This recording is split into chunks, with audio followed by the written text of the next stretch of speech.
Hi folks, welcome back to my shop.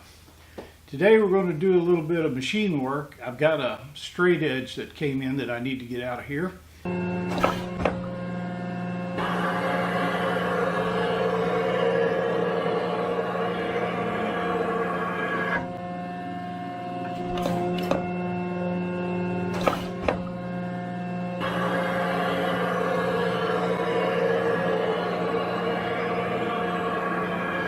I'm going to use my 1943 Rockford planer to take care of it. Now, this is a pretty big machine. I mean, it takes up a quarter of this shop space in this little shop. It's 22 feet long, 9.5 feet tall. We were kind of scared to weigh it, but it's around 27,000, 28,000 pounds. In fact, we had to get the column, bring it through the roof, because couldn't get it through that 10-foot door safely. Now, it seems lately that everybody's getting into the planer game and the shaper game. Well, those are old machines that were very common before we had big horizontal and vertical mills and machining centers, and they were kind of the death blow to all those machines. Now these still have their place. Straight edges on this one is its main claim to fame for me nowadays. Takes up a lot of room, but as long as I'm alive, it'll have a place here. So, you want a little tour? Now this table's in the shape I got it. I cleaned it real good when I first got it, and I was sitting there not knowing a whole bunch about planers, so I asked people in the community that did know about planers. And I had read that you can, resurface these things and be great. And they said, until you get really good at planing, don't touch that table because you can screw it up. So I've left it alone. This is the way it came from the factory. If you'll notice these lines right here, those are all step over marks.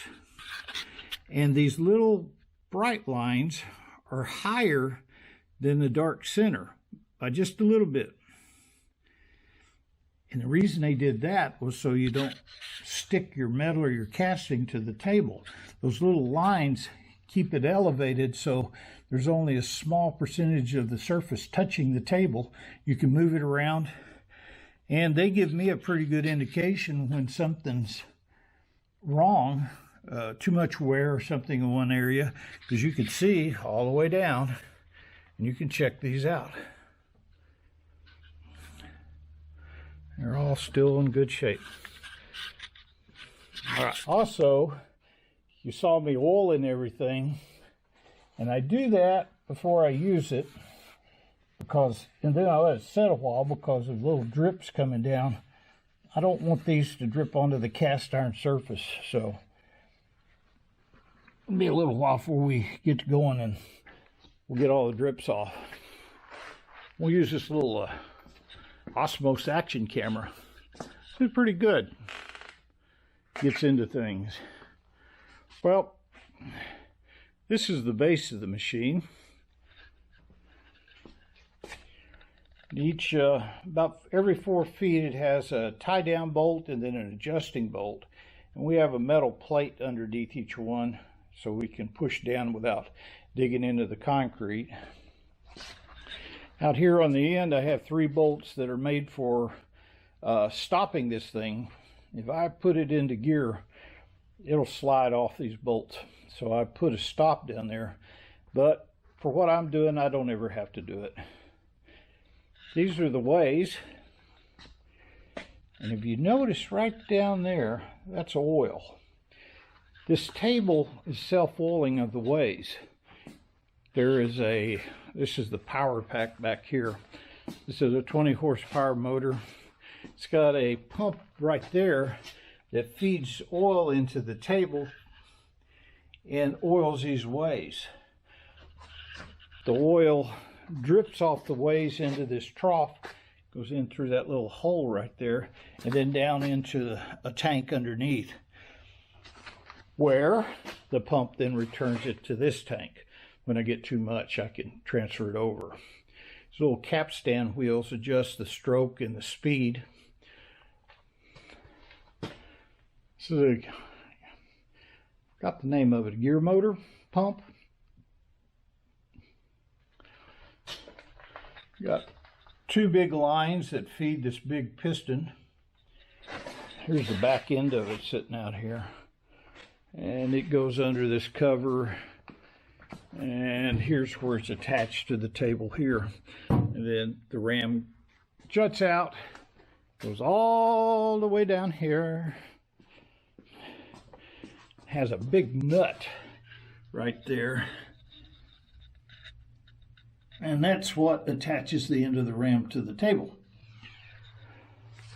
All the excess oil also comes down this galley and goes through and drips all the way back down to the tank. It's very, very, very simple controls. This right here is all the electrical buttons on it.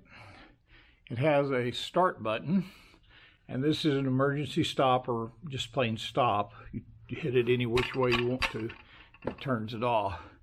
And then those two buttons make the motor up there go up or down. Still got a little leak in the roof. I haven't put back the insulation. Now, this whole arm raises up and down on this column. This is a two-head unit. This one can go horizontal while this one's vertical. These are all the gears that turn the different screws here to do different things. This one makes this part go up and down, and it's got a clapper box there also. I have it turned off right now, not needing it. This one actuates the downfeed screw inside here, and then this one slides the carriage back and forth.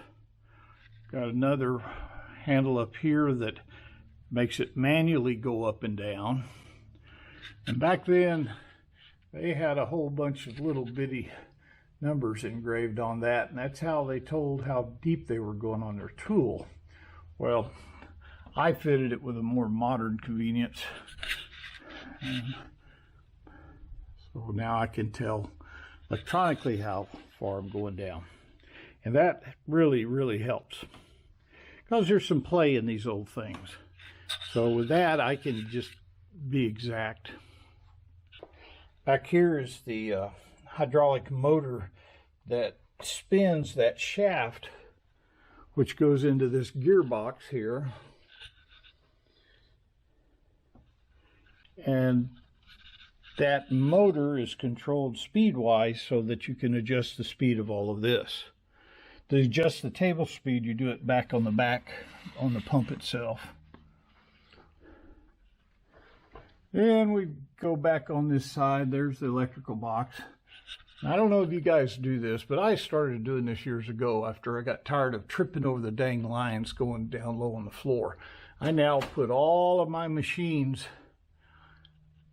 power feeds overhead. See, like that one's on my 20-inch Axelson. CNC Bridgeport's got one back here for it going up there. And I'm just about ready to make the power connection for old Bob here. And I'm going to go up there and cover it. It was down here for the Axelson, and you can't sweep, can't do anything. So I like going up high now. The table has two simple levers. This one engages and disengages, and you kind of can move it to slow it down a little bit as you're moving in position. You can slow it down by doing that. That's off, that's full on. This reverses the table, and what happens is this little roller right here contacts these adjustable clamps, I guess, here they're clamped to their bed, and this one here adjusts how far back it goes. And then there's one on the back side over there that comes up and reverses it. Big orange lever right there involves that motor up on top. That motor can do two things. One, it turns this screw, and that screw lifts this head unit up and down that column. So it's got a little dog. I only oil that about once every couple months.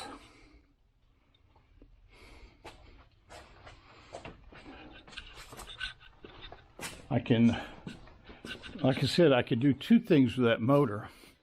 I can, in this situation right there, it's engaged for the fast feed for these heads. If I run that motor in this position, these heads go back and forth very rapidly.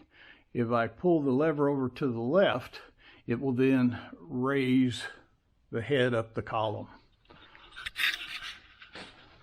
Somebody didn't unlock it and broke that off of that column, and it's been re-welded. They put a lot of weld on it. Been holding up good.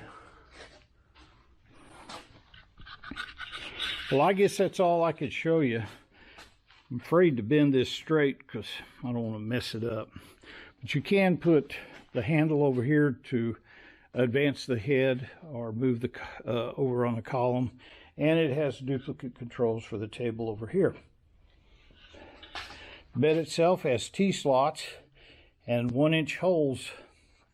Got to get some more of these little plastic covers that I found for furniture. They fit right in there, and they keep the cuttings from going down in this hole and then coming out the side of the bed right there. Just got to find some more. COVID's not been easy to find things.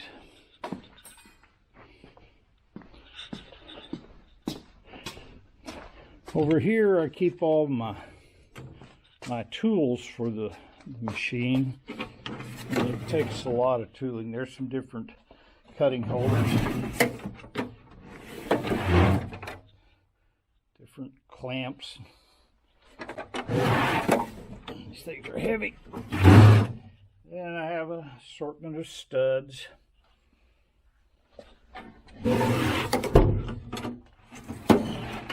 And some even bigger, if I want to go bigger. A lot of little nuts and bolts and everything for it.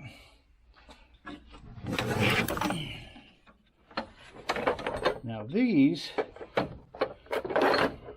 kind of have a 1-inch stud on the end, and they fit into these holes. Now, remember I said I can't clamp things down? Well, on planers, most of the work is held in between fixtures like this if you can get it. You put one here and then one on the other side and screw your screw in to hold it from going sideways. And the force is always down on this end of the table, the end of your casting. So you always put a stop on your table so the casting goes up to it.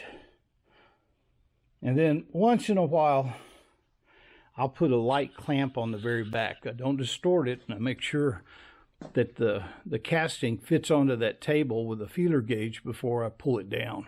And then if I have to, I shim it up. But that helps a little bit when the bit first hits the back of the casting.